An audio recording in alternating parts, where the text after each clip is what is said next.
classified information has been pulled. The congressman says Schaefer has been gagged, punished for speaking up.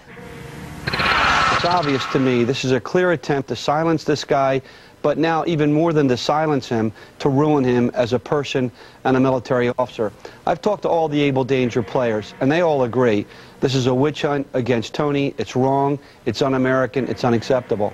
Pentagon reportedly does not want the public to hear next week's Senate testimony about the former secret intelligence unit known as Able Danger.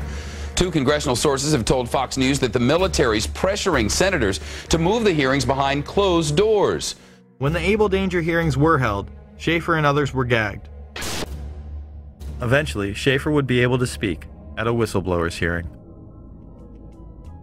Many of us take seriously our oath of office to support and defend the Constitution against all enemies, foreign and domestic. Let me be upfront here. I am no Boy Scout. I was not hired as an intelligence officer because I hung out at the Christian Science reading room. My job is to get information using tried and true intelligence methodologies. According to my legal counsel, until I disclosed the Able Danger information, I was a rock star. It was my work as a chief of DIA's Special Mission Task Force back in 1998 that I became involved with Able Danger. My officers and I were working at the cutting edge of technology and DoD black operations. Most of all of my operations and operational records remain classified. With all this evidence, why did the 9/11 Commission and Pentagon suppress valuable information about the hijackers' activities leading up to the attacks?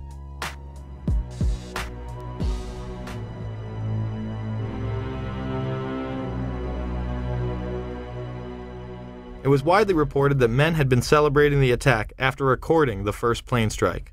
They were not Al-Qaeda, but they were detained. I grabbed my binoculars and I could see the towers from my window. And this is where I'm looking. And all of a sudden, down there, I see this van park. And I see three guys on top of the van. And I could see that they were like happy. They didn't look shocked to me. They didn't look shocked. There was a group of Israelis, some of whom later were revealed as Mossad assets, who were arrested after cheering and high-fiving and videotaping the crash of the airplanes into the World Trade Towers. Several other men were detained after a van full of explosives was stopped outside of Manhattan. Earlier we had heard that an FBI spokesperson said that there was a report on the George Washington Bridge, which is another facility which you folks are responsible for policing, a report that there had been a van stopped there that had explosives. Asked this week about another sprawling investigation and the detention of 60 Israelis since September 11th, the Bush administration treated the questions like hot potatoes. I would just refer you to the Department of Justice with it. I'm not familiar with the report. I'm aware that some Israeli citizens have been detained. With respect to why they are being detained and the other aspects of your question, whether it's because they are in intelligence services or what they were doing, I will defer to the Department of Justice and the FBI to answer that. On March 6, 2002, a draft report from the DEA said it may well be an organized intelligence gathering activity. Despite all of this, all the Israelis were let go without any espionage charges being filed. Fox News anchors Brit Hume and Carl Cameron would do a 4-part investigation into these allegations in December of 2001 and yield stunning results. It has been more than 16 years since a civilian working for the Navy was charged with passing secrets to Israel. Jonathan Pollard pled guilty to conspiracy to commit espionage and is serving a life sentence. At first, Israeli leaders claimed Pollard was part of a rogue operation, but later took responsibility for his work. Now, Fox News has learned some U.S. investigators believe that there are Israelis again very much engaged in spying in and on the U.S. Since September 11th, more than 60 Israelis have been arrested or detained, either under the new Patriot anti-terrorism law or for immigration violations. A handful of active Israeli military were among those detained, according to investigators, who say some of the detainees also failed polygraph questions when asked about alleged surveillance activities against and in the United States. Investigators suspect that the Israelis may have gathered intelligence about the attacks in advance and not shared it. A highly placed investigator said there are, quote, tie-ins, but when asked for details, he flatly refused to describe them, saying, quote, Evidence linking these Israelis to 911 is classified. I cannot tell you about evidence that has been gathered. It's classified information. Now, when the FBI investigated, it quickly unraveled to be the largest foreign spy ring ever uncovered inside the United States, the largest. Even the Soviet Union had not been spying on the United States as much as Israel has been doing. So the FBI started to round up these spies. They started to arrest them very quietly, and they were about halfway through this process of rounding up this spy ring when 9/11 happened. Numerous classified documents obtained by Fox News indicate that even prior to September 11th, as many as 140 other Israelis had been detained or arrested in a secretive and sprawling investigation into suspected espionage by Israelis in the United States. Investigators from numerous government agencies are part of a working group that's been compiling evidence since the mid-90s. These documents detail hundreds of incidents in cities and towns across the country that investigators say, quote, may well be an organized intelligence gathering activity.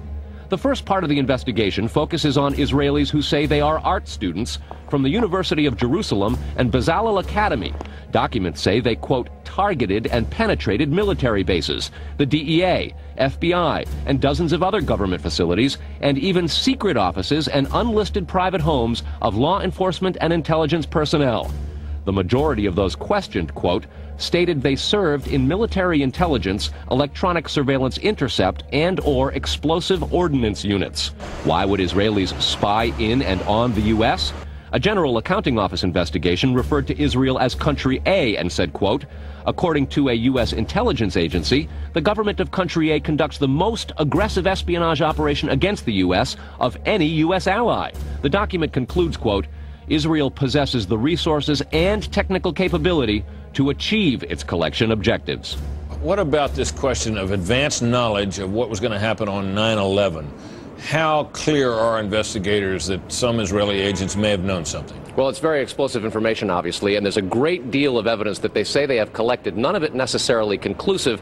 It's more when they put it all together. A bigger question, they say, is how could they not have known? Almost a direct quote, Britt.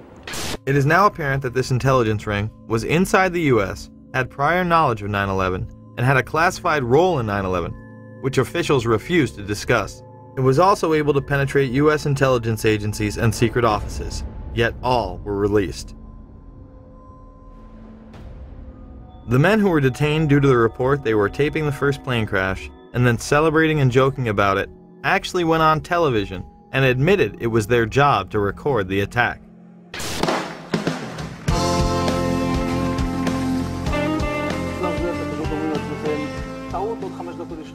And at that point we were taken for another round of questioning, this time related to our allegedly being members of Mossad.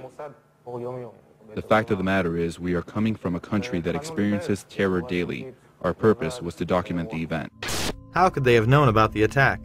And who sent them to document it?